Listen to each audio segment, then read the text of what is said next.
Hola, ¿qué tal? Sean bienvenidos a Expertos en Belleza, programa transmitido los domingos a la medianoche por Latina. El día de hoy, en una nueva faceta de la televisión al podcast, nos encontramos con el doctor Luciano Poggi, también con la doctora María del Carmen Martínez y, por supuesto, con la doctora Juliana Berrocal. Les damos el pase.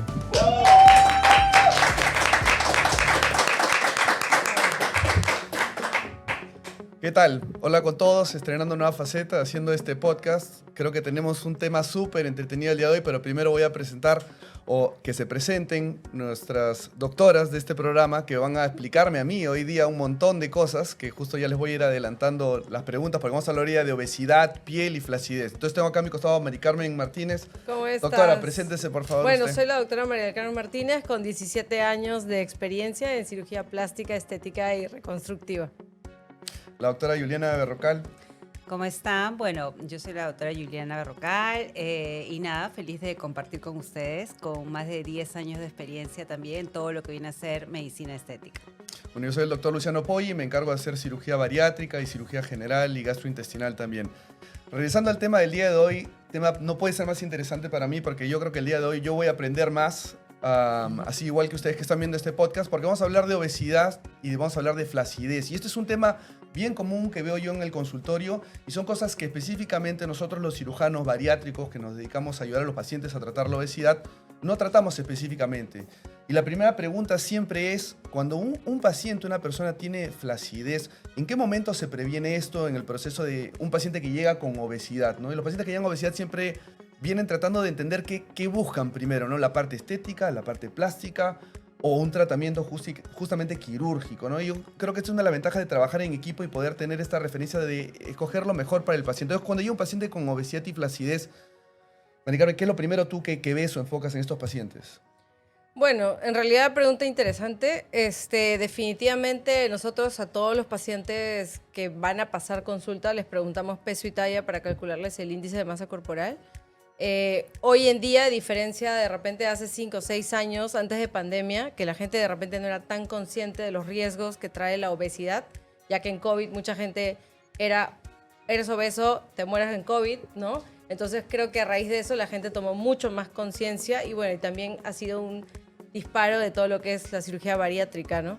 Pero realmente nosotros antes de esto sí citábamos, ¿no? Indistintamente, hoy en día ya no. Si el índice de masa corporal está por encima de los 30, simplemente no le damos la consulta. ¿Por qué? Porque en realidad le indicamos que primero, antes de pasar una cita con cirugía plástica, debe perder peso, ¿no? Entonces ahí en donde ya los enviamos al cirujano general para que obviamente les dé las mejores opciones para perder peso. Tal vez hay algunos que todavía no entienden los problemas que la obesidad va a traer en su cuerpo cuando bajen de peso, ¿no? Que va a ser la flacidez, las estrías, que después van a tener una cicatriz, un corte amplio y etcétera, etcétera. Que bueno, poco a poco lo irán entendiendo a medida que vayan bajando de peso. O sea, me pasa muy frecuente que llegan pacientes al consultorio a tratar su sobrepeso, obesidad y enfermedades asociadas que ya han tenido justamente procedimientos plásticos cuando tenían obesidad. Los resultados no son buenos y después eso van a volver a pasar por un proceso de pérdida de peso. Y creo que en esa perspectiva hoy en día con el boom de la medicina estética, porque cada vez, bueno, en general en medicina los pacientes lo que buscan es cosas menos invasivas, existen tratamientos, por ejemplo, para prevenir la flacidez cuando un paciente tiene sobrepeso. ¿Qué es lo que se puede ofrecer a estas personas que no son candidatos a una cirugía, no tienen un sobrepeso tan terrible, pero tienen una flacidez de piel? ¿Qué es lo que se plantea ahí? Bueno, eso es una pregunta también muy interesante. También en el consultorio nosotros sacamos peso y talla por el hecho del índice de masa corporal. Si bien es cierto, algunos dicen de que esto ya atrae un montón de cosas, ¿no? Para poder definir a un paciente dónde se encuentra, pero sí es cierto que nos dice si realmente yo voy a tratar o no a un paciente.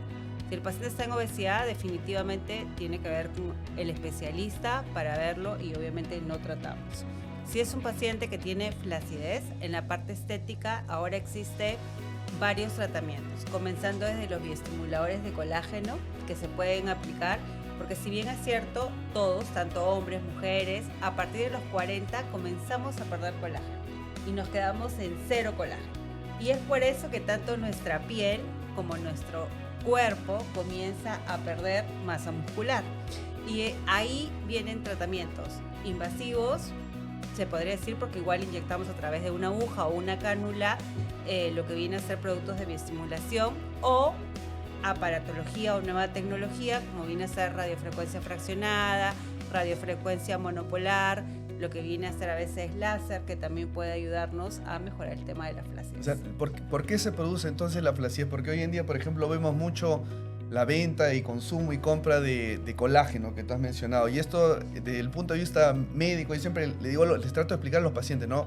Nosotros los médicos lo que buscamos es darle, según la evidencia médica, científica, la mejor opción, porque si uno se basa en lo que ve en redes sociales puede terminar consumiendo, comprando cualquier cosa. Entonces, ¿cómo se puede prevenir o por qué se produce la flacidez? La flacidez hay múltiples causas, ¿no? Una de ellas viene a ser el tema del envejecimiento, y eso lo tenemos todos. Un paciente que está en un peso normal, un paciente con sobrepeso, en realidad hasta un paciente con obesidad.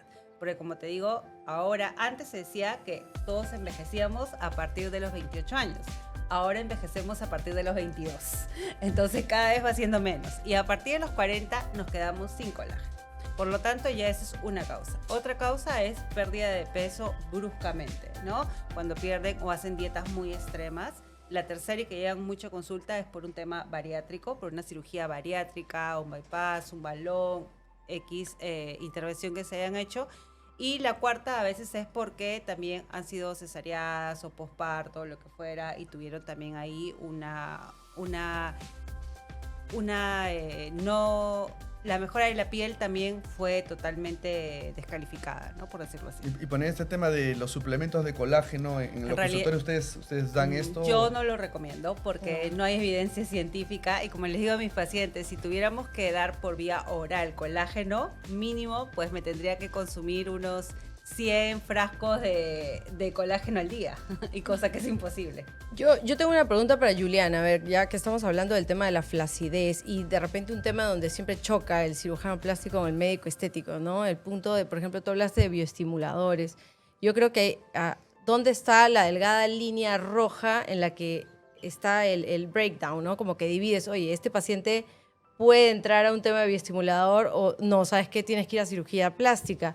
Y tal vez ahí es donde a veces, no hablo en general, pero quizá muchas estéticas en donde tal vez el autor de la estética no es médico, sino es un comerciante, y muchas veces engatusan, por no decir otras cosas, a los pacientes ofreciéndoles estos tratamientos que no son invasivos. Mucha gente busca hoy en día tratamientos no invasivos porque son menos riesgosos, pero que finalmente de repente no les va a dar el resultado, pues como decía él, ¿no? Que llegan con diversos tratamientos que ya han pasado. A veces yo he recibido pacientes que han ido, me ha hecho 20 sesiones de esto, 20 sesiones de esto, 20, y si tú cuentas y cuentas, al final han gastado tanto dinero como les hubiera salido una cirugía. Tal cual. Y realmente finalmente terminan en el consultorio, ¿no?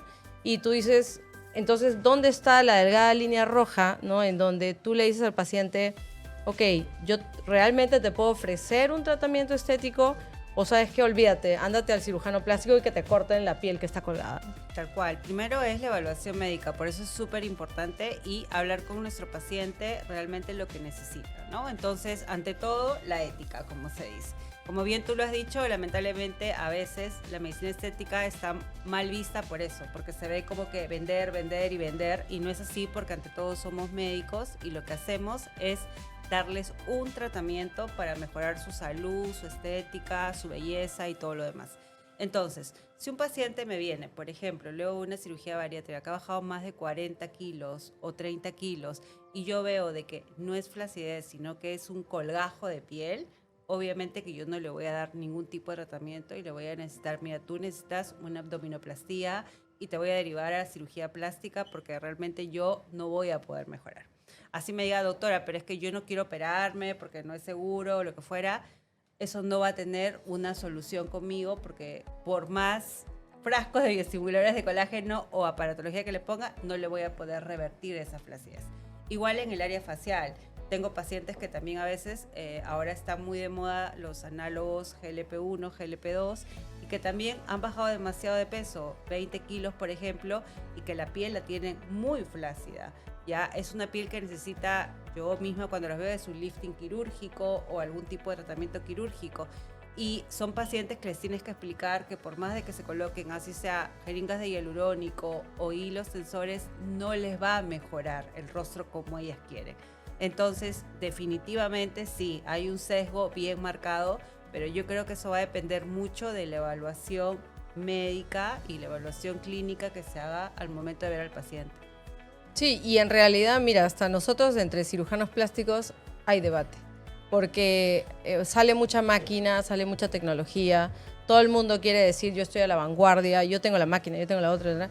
Pero al final realmente el objetivo del médico es poner en la balanza qué tecnología realmente hace lo que dice que hace y cuál realmente no hace, ¿no? Entonces, por ejemplo, hemos tenido muchos casos de gente que hoy en día piden Renuvion, no sé si has escuchado, que es una máquina que es supuestamente tensa, pero el error era que lo ofrecían en vez de una abdominoplastía, ¿no? Entonces, nosotros como médicos sabemos que eso no es cierto. Entonces, ya como médico, si yo le estoy ofreciendo eso al paciente, estoy generando un bias, o sea, eso es una expectativa como falsa. Que salió antes, de moda, no se lo había escuchado, era el hipoláser no invasivo, No, eso por no ejemplo. existe. Y no existe, No existe. ¿no? Porque no existe. O sea, el hipoláser es invasivo y es parte de lo que viene a ser cirugía, o sea, no como médico estético. Y así muchas cosas. O sea, Es que ahí también, disculpa, yo sé que tú quieres hablar, pero yo quiero es que aprender más es bien, que ahí ya porque- viene un tema de marketing, ¿no? Tal cual. Y lo que el marketing permite, ¿no? Como la gente que pone lipo sin cirugía. Y yo digo, ¿qué es eso? O sea, es como decir leche sin leche. O sea, es una aberración. O lo que ponen, ¿no? Un tratamiento mínimamente invasivo. No existe, es invasivo o no es invasivo. Si yo voy a poner así sea una aguja, es invasivo. Así o sea, es. punto. Entonces yo creo que sí, definitivamente es un marketing, pero que al final confunde al paciente y que eso está mal y que creo que este es un buen momento para aclararlo, ¿no? Que muchas veces hoy en día con las redes sociales se dice, ¿no? Los pacientes terminan no donde esté el mejor, sino donde esté el más conocido, que no necesariamente te va a dar lo mejor. Pero para los que nos están escuchando, y para mí también, y aprender un poco, porque estos no son mis temas, ¿cuáles son? Me encanta esta palabra de aparatología, dicho sea, porque es como ponerle un nombre a simplemente máquinas. A todas las máquinas. Sí. A todas, sí. Entonces, hablemos de aparatología, ¿no? ¿Cuáles son los diferentes tipos de aparatos que hay y cuáles son su rol, ¿no? O sea, hablando de dos tipos de máquinas, desde ultrasonido hasta radiofrecuencia que hemos conversado, ¿cuáles son su rol? ¿Cuáles son sus nombres comerciales? No tenemos ningún tipo de convenio con nadie, pero para que las personas que están escuchando realmente entiendan que estos aparatos tienen una limitación y no son para todo el mundo. Tal cual. Por ejemplo, si hablamos de aparatología en lo que viene a ser a nivel corporal o facial para mejorar el tema de la flacidez, tenemos de ultrasonido, que quiere decir que tiene menos hertz, o sea, es el primerito. Es para una paciente de repente de 20, 30, 35 que ha tenido por ahí, se hizo una bichectomía y se le cayó un poquito el rostro y que quiere mejorarla, bien. Pero no me va a estimular tanta proporción de colágeno. Luego viene y salió... ¿Cuáles son los nombres de esos aparatos de ultrasonido? ¿Es el famoso HIFU? No. No. Ultrasonido es ultrasonido y en realidad ya ahora ya es como que ya salió el del menos concepto. eficiente. El menos eficiente, Yeah. actualmente. Luego salió lo que es la radiofrecuencia, que la más conocida comercialmente es el Exilis, que hasta ahora se sigue utilizando en realidad. Y la radiofrecuencia lo que hace pues es mejorar, estimular el colágeno que uno va perdiendo. Por lo tanto, mejora el tema de la flacidez. Luego tenemos el HIFU, que ya esto viene a ser un poco más allá, va en la capa más interna, que es a nivel de hipodermis. Entonces quiere decir que va a regenerar un poco más el tema de colágeno. ¿Y eso qué tipo de tecnología es? Es una tecnología también avanzada que se basa de calor, que lo que emite son ondas de calor que llega a nivel de la hipodermis para generar también colágeno. Yo siempre veo resultados increíbles con HIFU. Yo te diría que un tercio de mis pacientes terminan yendo a hacer HIFU a algún sitio. Sí, pero ¿los has visto luego del HIFU? Lo que he visto es resultados buenos en el corto plazo, pero no es como una cirugía. O sea, no tiene absolutamente nada que ver ni es cerca de los resultados, pero sí se puede ver una ligera, digamos, mejora en la piel.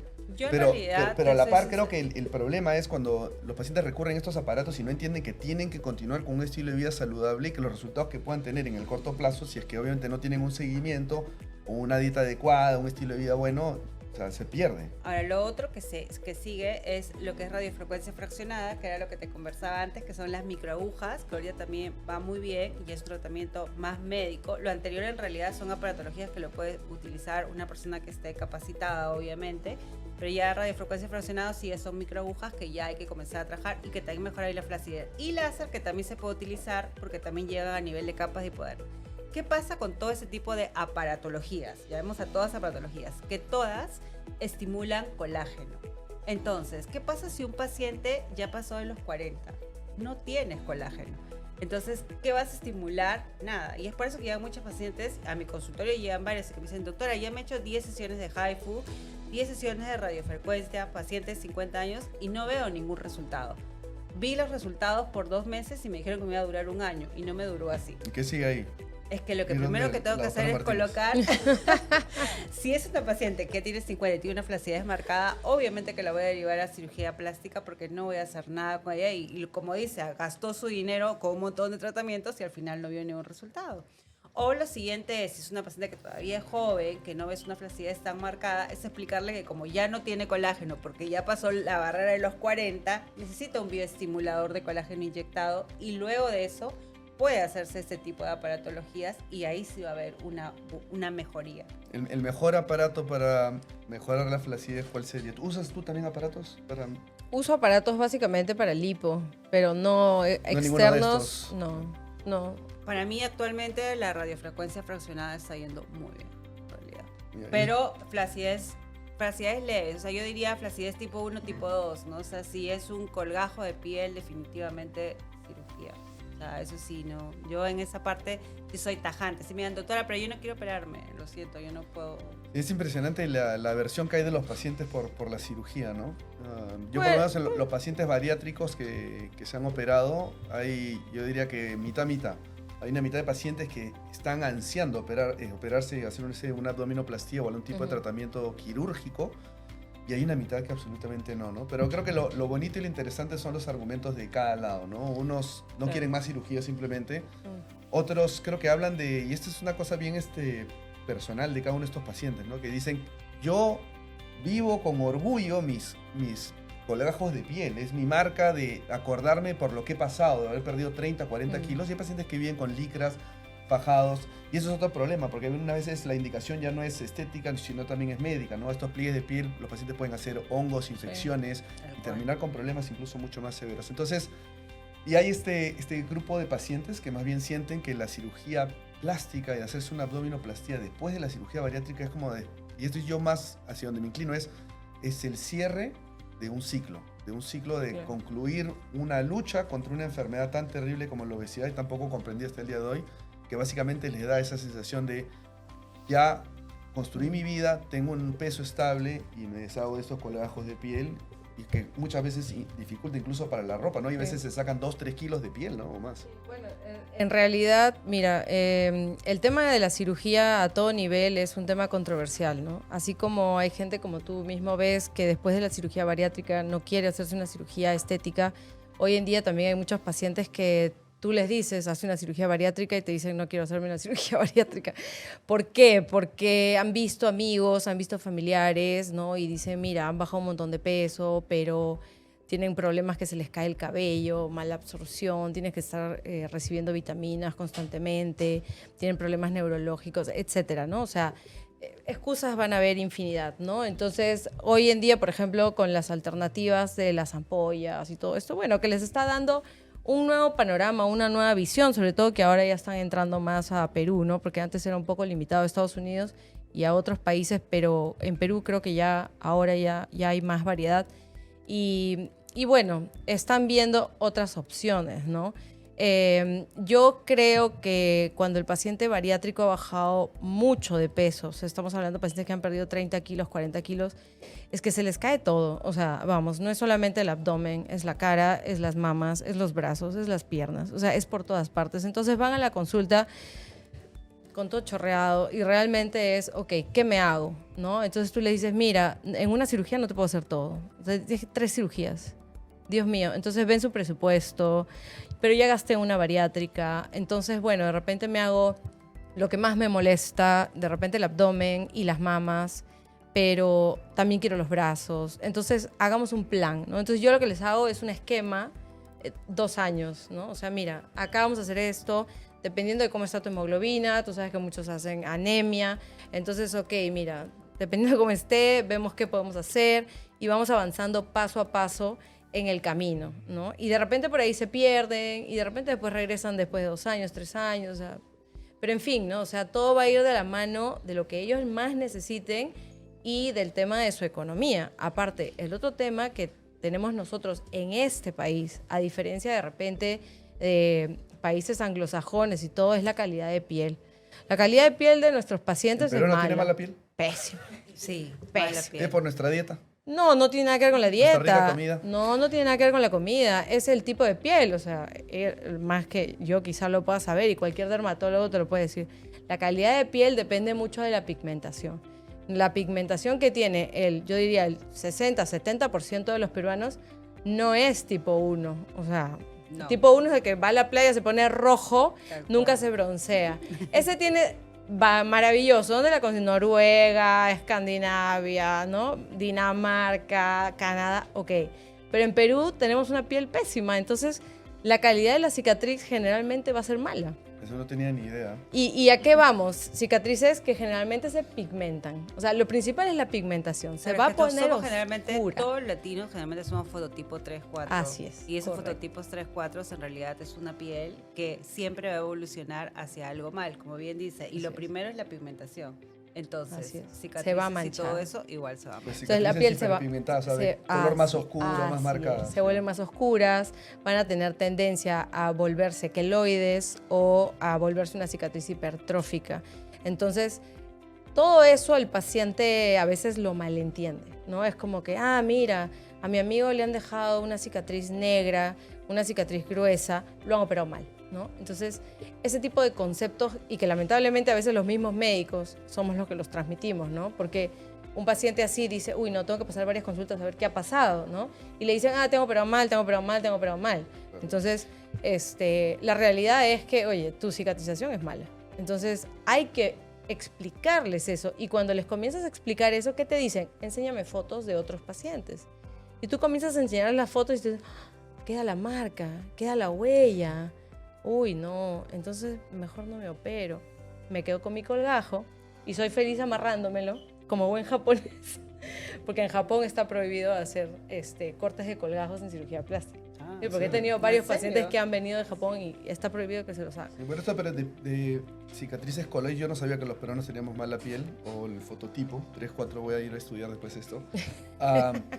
Claro, yo de 10 pacientes que me dicen que tienen piel queloide, yo les digo, a 9 les digo, no, tú no tienes piel queloide, tienes una cicatriz que está dentro de lo normal, o una cicatriz hipertrófica, que es simplemente una cicatriz que está un poco más ancha, usualmente por tensión u otras cosas, ¿no? Pero regresemos al tema álgido acá, es, sobre todo cuando alguien pierde mucho peso, y específicamente hablemos de cirugías bariátricas, metabólicas, los pacientes siempre me dicen, ¿cuándo me puedo operar de mi cirugía plástica? ¿No? Yo siempre les digo por lo menos un año a que, digamos, el proceso se haya estabilizado. Normalmente en consultorio, ¿cuándo es que les planteas hacerles Yo algo? lo que les digo es, tú tienes que hablar con tu cirujano general y que él te explique si ya llegaste a tu peso ideal. Si todavía vas a seguir perdiendo peso, no te operes. Porque si yo te hago una abdominoplastía, ahora que has perdido 20 kilos y te vas después de la cirugía y pierdes 10 kilos más, después vas a regresar a decirme me has operado mal, porque se le va a volver a colgar la piel. Entonces, yo no quiero eso.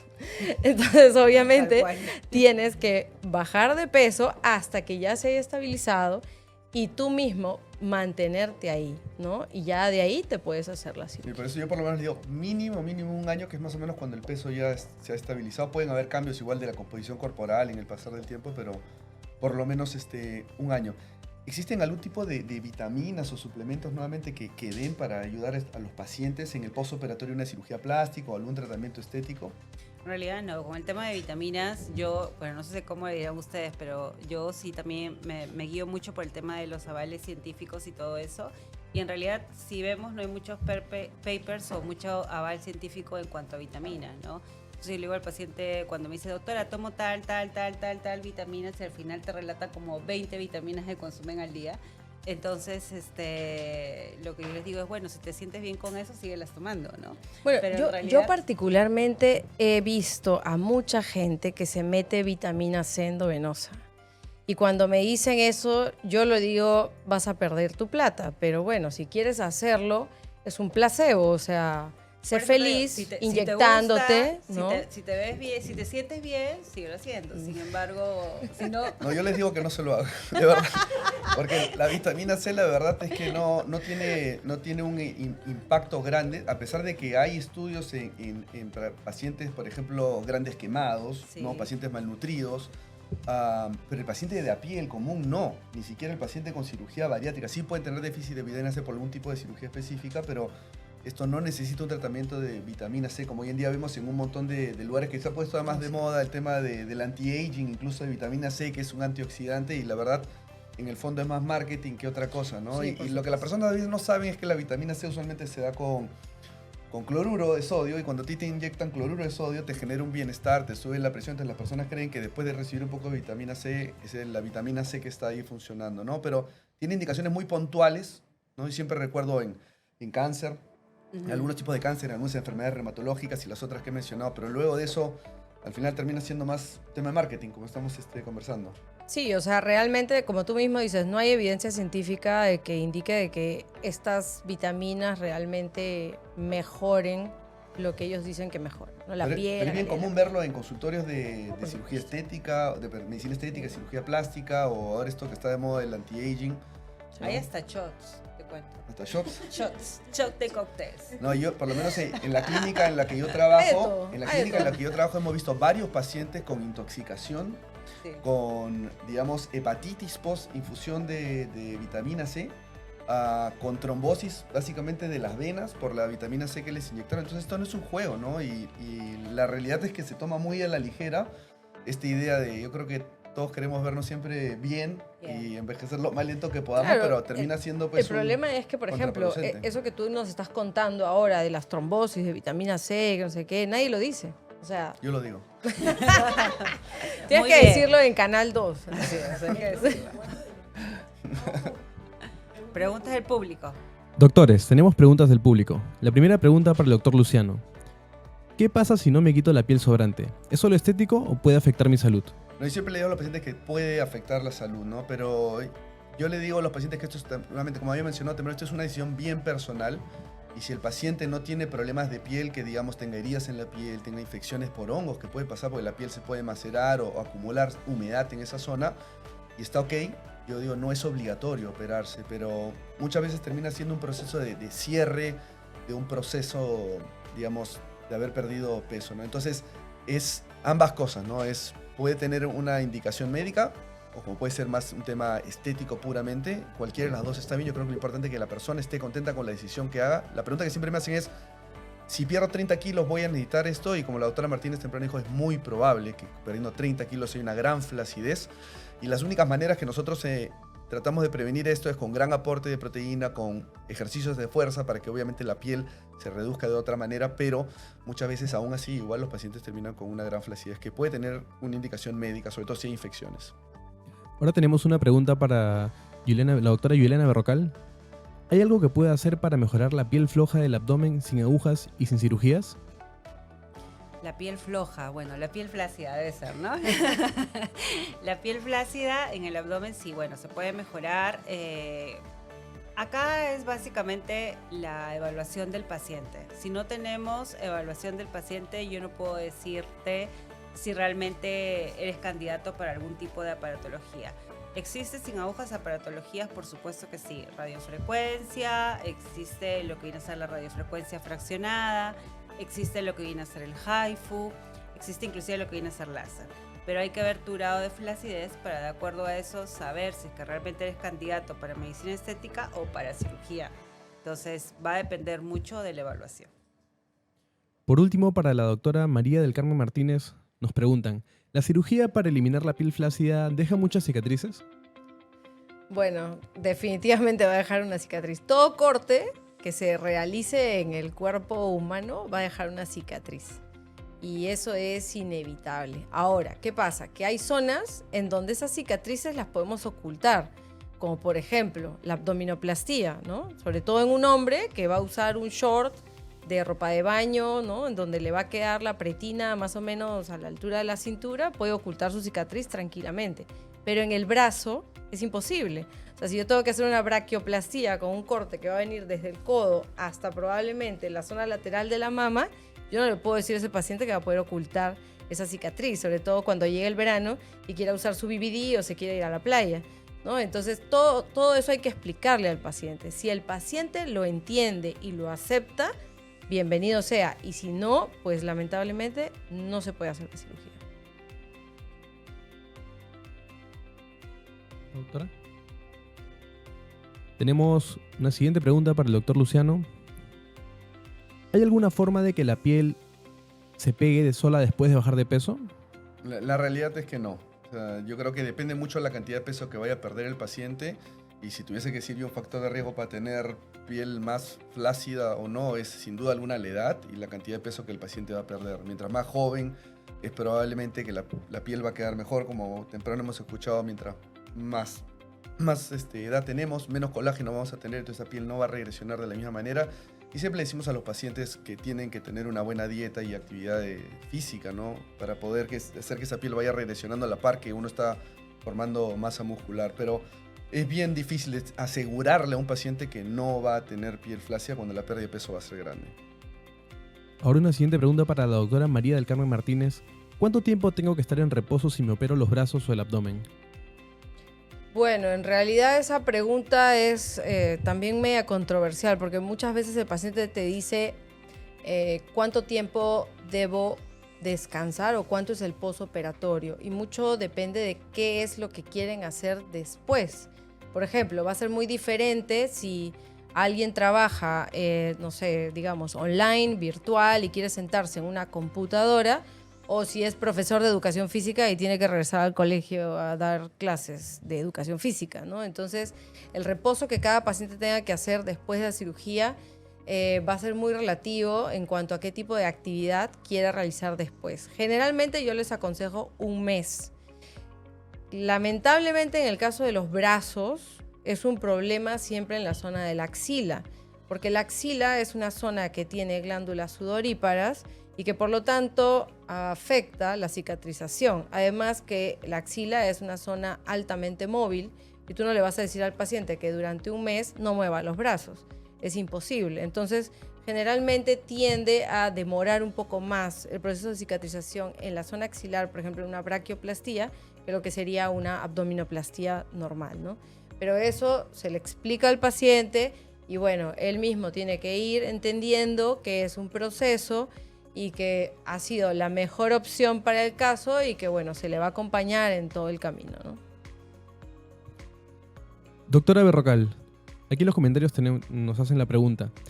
Tengo flacidez en el rostro, ¿debo ponerme botox o relleno? ¿Qué recomienda usted? Ninguno de los dos.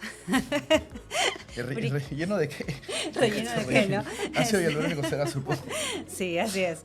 No, primero evaluar siempre al paciente, ¿no? Eso es clásico y creo que a todos los médicos nos pasa, ¿no? Que nos escriben por Instagram y nos pone o por Facebook o por las redes y nos dice, doctora, ¿puedo ponerme botox o hialurónico? ¿Cuál es el mejor? A ver, todos los tratamientos son buenos, pero va a depender de cada paciente. Cada paciente es totalmente diferente. Si estamos hablando de flacidez, yo no comenzaría definitivamente ni por botox ni por ácido hialurónico para rellenar.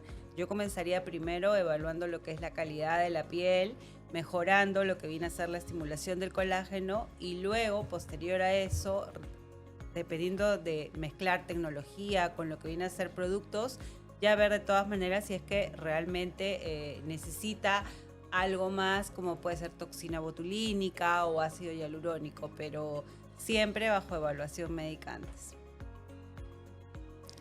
Bueno, quiero recordarles a todos los que nos están viendo de este programa Expertos en Belleza a medianoche los domingos por Latina, nos pueden ver. Si bien yo no soy experto en belleza, siempre digo que hay que estar sano para tener algo de belleza.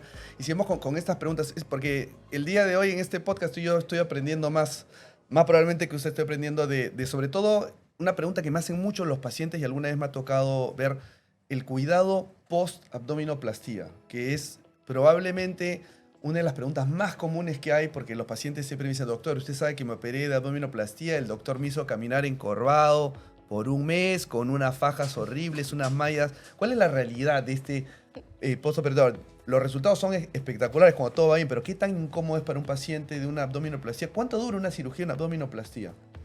Si es una abdominoplastía sola, en donde no hay lipo, generalmente son 2 horas. O sea, no es una cirugía tan larga, ¿no? Y bueno, la puedes hacer con anestesia epidural o con anestesia general, de acuerdo a las condiciones que el anestesiólogo vea convenientes en cada paciente. Se quedan ¿no? hospitalizados. No necesariamente. Si es una abdominoplastía sola, se pueden ir de alta el mismo día, ¿no? Es un procedimiento relativamente rápido que no tiene mayor complicación. No tendrías por qué tener ninguna, ¿no? No estás entrando a cavidad, estás prácticamente retirando grasa, piel y, bueno, vasos sanguíneos, porque eso sí, en los pacientes obesos los vasos son enormes y eso sí, tienes que ver que el paciente tenga una buena hemoglobina antes de hacerse el procedimiento, ¿no? Pero sí es cierto que van a caminar encorvados. ¿Por qué? Porque obviamente tú necesitas, y sobre todo en el paciente postbariátrico, la piel es como un chicle.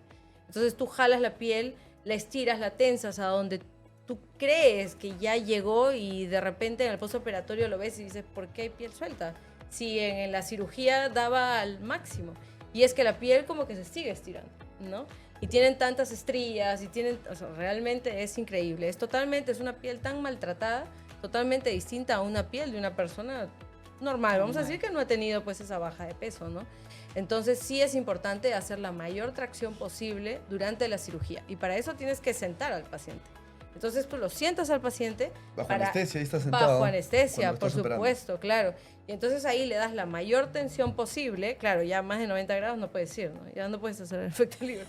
Entonces, ya, y ahí pues el paciente va a salir así doblado.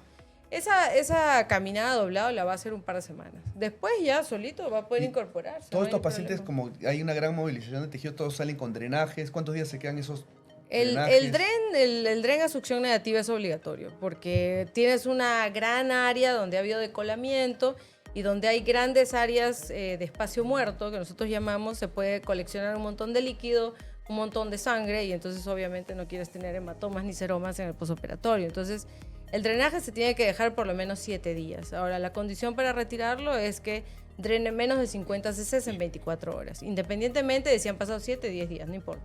Pero menos de 50 cc en 24 horas se retira. Y en ese momento el paciente ya puede bañarse, porque esa es la otra pregunta, ¿cuándo me baño? Ya, te bañas cuando el dren sale, ¿no? El dren es algo importante. 7 días sin bañarse.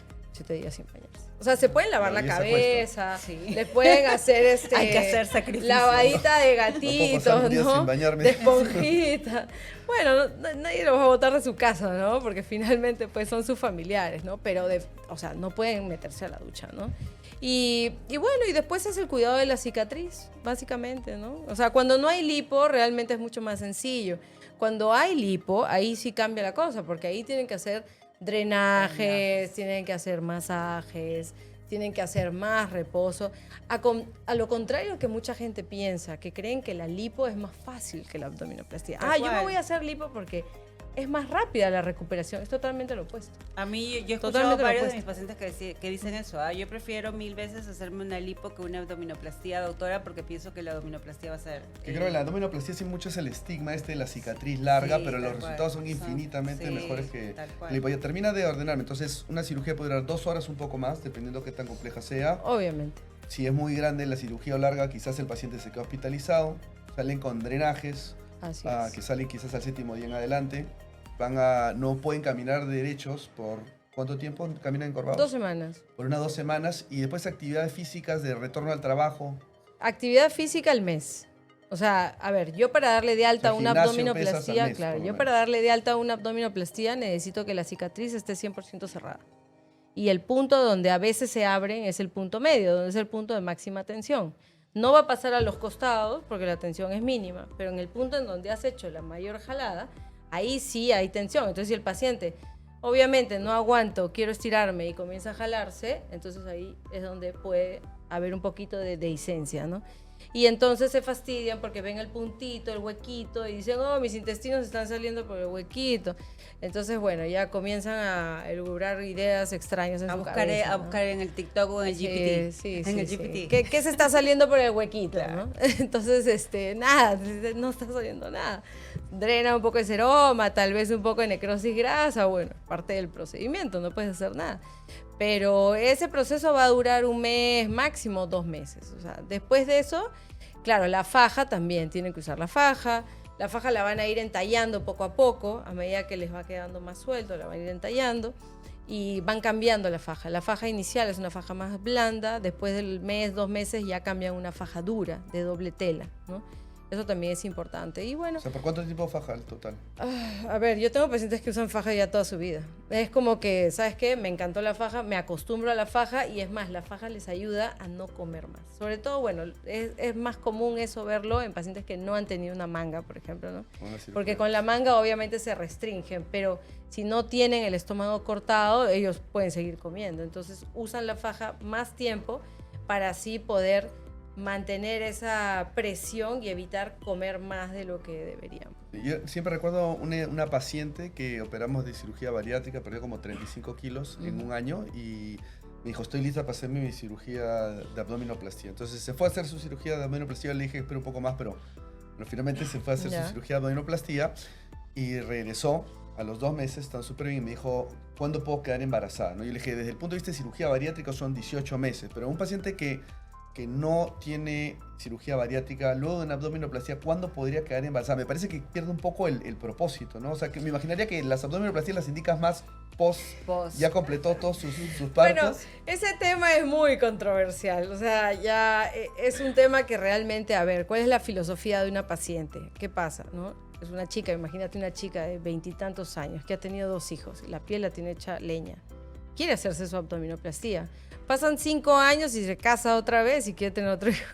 ¿Por qué no puede ser con el mismo marido? Bueno, generalmente es con el nuevo. Generalmente es con el nuevo, ¿no? Generalmente. Entonces, ¿por qué? Porque el antiguo ya no quiere tener más hijos. Entonces puede pasar eso, ¿no? ¿Y qué le vas a decir?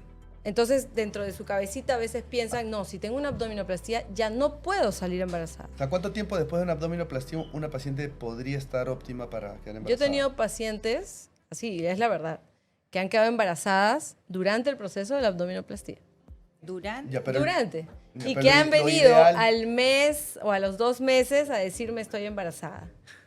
Y el ginecólogo me ha dicho que tengo que ver qué medicamentos me han dado durante la anestesia para ver si le han afectado. Es terrible. Y después de haber terminado su proceso de embarazo, gestación y dar a luz, han regresado para hacerse otra.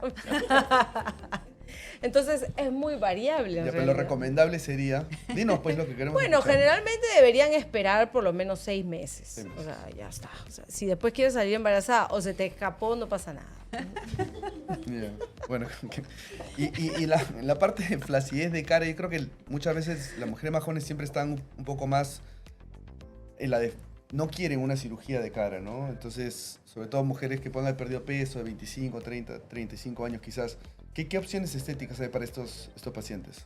Bueno, en realidad ahora hay múltiples opciones, desde aparatologías, como bien lo has dicho, en realidad, hasta ya llegar a tratamientos pero siempre en realidad yo le digo a los pacientes, es cuidar tu calidad de piel, ¿no? Y eso lo haces mejorando de adentro hacia afuera. Como bien lo has dicho, no solamente todo es estética, sino también es salud. Entonces, un paciente, por ejemplo, yo le puedo mejorar con un bioestimulador de colágeno, haciendo 5 sesiones de radiofrecuencia fraccionada, pero si este paciente es un paciente que no se alimenta bien, que tiene subidas, bajadas de peso, nunca le voy a mejorar esa flacidez que tiene. Entonces yo le puedo decir, ese tratamiento te va a durar por lo menos unos 6, 8 meses.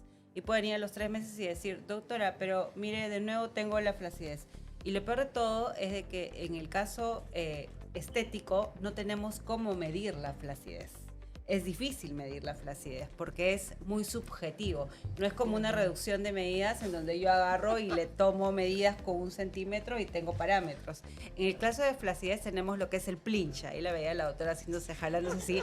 Es el plinch, exacto. Pero ese es algo que es muy subjetivo porque si yo agarro el plinch de acá, del pómulo, lo jalé más grande. Pero si lo agarré del tercio inferior, de repente tengo mucho más. Entonces, es muy subjetivo medir. Y a través de las fotos no se ve el tema de la flacidez, ¿no?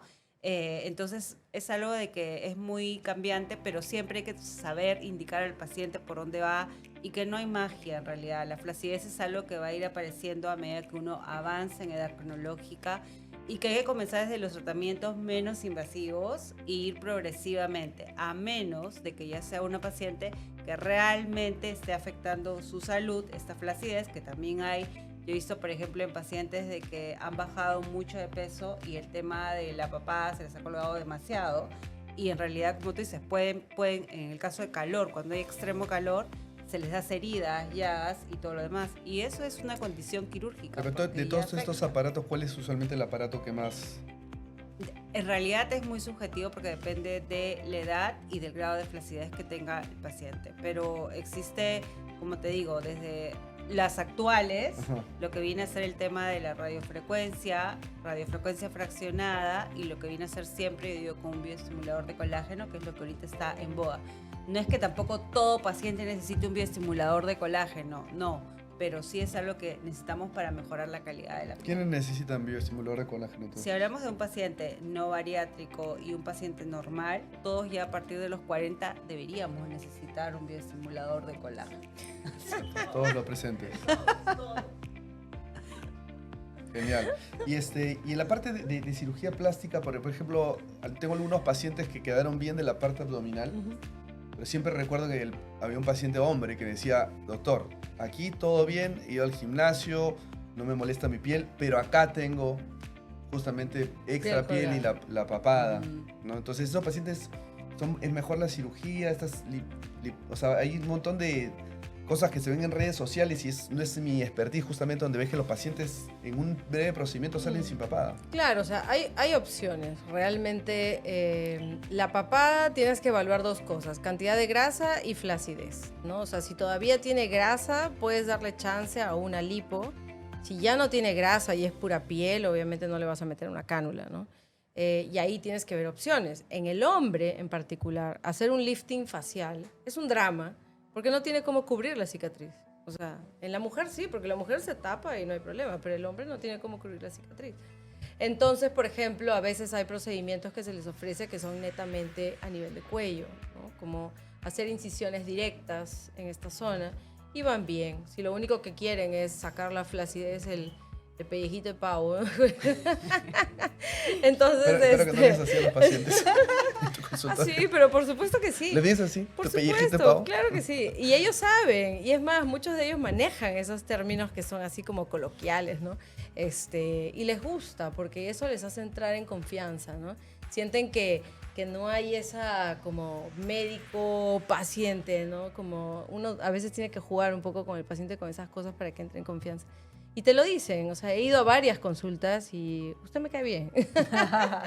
y es parte de lo que, o sea, tenemos que fortalecer la empatía, ¿no? Siempre con los pacientes hay que fortalecer la empatía, porque cuando la empatía está rota, pues es mejor ni siquiera tocarlo, ¿no? Entonces, yo siempre les explico, ¿no? Este tema, por ejemplo, si solamente es cuello, hazte solo cuello. Si no hay grasa, no te metas cánula. Hoy en día también está el tema de las enzimas. La verdad, yo no manejo eso. Hace muchos años yo vi Quivela por ahí en Estados Unidos, no lo mandaban a Perú, no lo vendían en Perú, estaba restringido a Estados Unidos. Tuve pacientes que vinieron a Perú de Estados Unidos con doble tratamiento de Quivela y estaban iguales. Entonces finalmente se terminaron haciendo lipopapada. Entonces yo dije, bueno, no sé, hoy en día veo que otra vez está en auge el tema de las enzimas, no sé.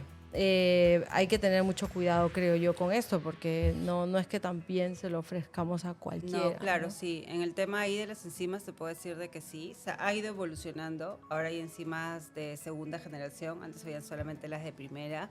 Pero es cierto, hay varias enzimas que solamente, por ejemplo, no tienen registro sanitario, son solamente tópicas y muchos médicos lo aplican. Entonces, eso, por ejemplo, no debería de ser, ¿no? Sin embargo, hay otras que sí tienen un registro sanitario para poder ser inyectadas. Obviamente, por eso los precios son más altos. Porque vienen pacientes y me dicen, doctora, ¿pero por qué usted me cobra tanto si en el otro lado me lo cobran a mitad del precio o mucho menos de eso? Y le digo, porque tienes que ver que realmente uno tenga un registro sanitario, Segundo, es de que sea un producto que realmente esté certificado para poder ser inyectado. Y tercero, también quién te lo aplica, ¿no? Que sea un médico especializado. Con las enzimas, yo sí tengo que ver que el paciente realmente no tenga la papada, que no sea un paciente obeso, porque definitivamente no le voy a hacer nada con enzimas. Y lo segundo es un paciente que realmente ya a veces ha tenido, se ha hecho una lipopada, pero no le hicieron un buen drenaje y le quedó fibrosis, por decir. Tenemos una enzima que tiene más hialuronidasa o más colagenasa, que lo que te ayuda obviamente es a disminuir esa fibrosis a través de sesiones. Y tenemos también otras enzimas que tienen más lipasa, que te ayuda, por ejemplo, a reducir si uno no quiere, pero es porque son personas, y no sé si tú también habrás visto, son personas que son delgadas totalmente, pero que siempre tienen la papá y dice, es que doctor, eso ya es de herencia, porque mi papá lo tiene, porque mi mamá lo tiene y es genética, y yo no quiero tener esa papada porque como ahora está de moda los selfies, entonces no me queda ahí bien cuando me lo tomo, ¿no? Entonces, obviamente que es una opción siempre y cuando esté bien indicada, ¿no? Para ir terminando, he aprendido un montón el día de hoy. Dos recomendaciones de ustedes dos para evitar flacidez o para cuál sería la secuencia o los tips más importantes que le podría dar un paciente, sobre todo que va a perder peso, para disminuir al máximo sus chances de flacidez, sobre todo en la cara, por ejemplo. Bueno, uno, el tema de comer saludable, ¿no? Comer saludable para no perder tanta masa muscular, sobre todo eso es lo importante en el caso de las mujeres, más aún que ahora existen y están más las enfermedades autoinmunes, las enfermedades que de alguna u otra manera también nos hacen tener una pérdida ósea o una pérdida de masa muscular. Prevención importante con el tema de radiofrecuencias. Hay cosas que uno te puede ir mejorando a partir de los 28, 30 si no quiero llegar a una flacidez tan extrema. Y si ya paso más de los 40, pues siempre evaluar con tu médico qué posibilidades tienes y no gastar tanto en aparatología, ¿no? Y sobre todo siempre también evaluar, yo creo que la parte, si ya no puedo hacer nada como parte estética, decírselo al paciente y decirle realmente que necesita una cirugía, ¿no? Y no tenerle miedo siempre y cuando vayas a un profesional, ¿no? A un experto en belleza. Y no hemos mencionado algo que el 100% de médicos estéticos y dermatólogos hablan, es el protector solar. Es súper importante, tanto en verano como en invierno. Siempre lo debemos de utilizar. Siempre, sobre todo que estamos expuestos a las cámaras, al celular, a las laptops, o sea, no solamente es porque es verano y me voy a la playa, no, sino en todo momento hay que utilizarlo y creo que eso también es un buen factor de prevención. De Carmen, algunos consejos para prevenir o tratamiento de piel. Bueno, en realidad ya el paciente que es obeso pues ya tuvo un daño de piel, ¿no? Entonces ahora viene la bajada. Entonces, ¿cómo lo apoyas en la bajada? Y es algo que tú mencionaste con el ejercicio, ¿no? Tienen que comenzar a hacer ejercicios sí o sí isotónicos, o sea, todo lo que es peso, cargar peso, estirar peso. Ahora está muy de moda el functional, ¿no? Que lo haces con tu propio peso y está muy bien, a mí me parece fenomenal. Sí tienen que entender de que el ejercicio que es aeróbico los ayuda a bajar de peso, pero no les ayuda a la calidad de la piel, pues, ¿no? Y eso básicamente, y bueno, ir concientizándose a entender de que si su proceso de bajada de piel, de bajada de peso, termina en una flacidez extrema, pues obviamente la única salida va a ser la cirugía, pues, ¿no? Casos intermedios he tenido pacientes también que les han hecho cirugía bariátrica con 60 kilos. y bueno, obviamente, pues, esos no necesitan, pues, escuchamos, después pero no juzgamos. Bueno. Esos no necesitan después una cirugía para retirar piel, pues, ¿no? Pero obviamente sí tienen, obviamente si se hacen eso, pues van a perder igual peso, ¿no? Y bueno, de repente ahí son cambios más pequeños, que ahí de repente podría entrar el tema de la radiofrecuencia y todo eso, ¿no? Yo creo que la medicina estética va de la mano con la cirugía plástica, ¿no? O sea, no somos enemigos, somos amigos, porque... Que muchas veces la gente lo ve así, ¿no? El cirujano me quiere cortar y el estético me quiere inyectar. Al contrario, yo pienso que es complementario. Claro, es que por eso te decía, hay una delgada línea roja en la que tú tienes que saber precisamente, ¿lo puedo tratar o no lo puedo tratar? Muchas veces el problema es que el concepto, sobre todo de estas clínicas, donde el dueño no es médico, ¿no? Y donde todo el que cruza el umbral de la puerta tiene que hacerse algo. Pero bueno, Bueno, esa quiero- es otra historia. otro Esa es no, para la podríamos próxima. quedarnos horas contando ese tipo de historias, a veces desafortunadas. De un Quiero trato. agradecerles por... Se ha pasado súper rápido y recordarles a los que nos están viendo que cada 15 días vamos a estar en estos podcasts compartiendo, hablando de casos y sobre todo yo creo que dejándoles mensajes importantes. Yo creo que a la cirugía plástica no hay que tenerle temor. Yo creo que los resultados son increíbles y cuando no hay opción para esto, yo creo que la medicina estética en un lugar bien hecho realmente tiene unos resultados también sumamente buenos y creo que los pacientes tienen que entender que frente al especialista que están tienen que saber quién es, cómo es entrenado, cómo pueden confiar en él y que hay una buena química. Tú has dicho empatía, creo que no hay nada más importante que eso, ¿no? No sé si quieren dejar un mensaje para despedirse, ya estamos terminando el primer podcast el día de hoy. Nada, igual, que nos vean en Latina a la medianoche, en Expertos en Belleza, que por ahí también salimos, y la idea en realidad, como bien lo has dicho, es eso, ¿no?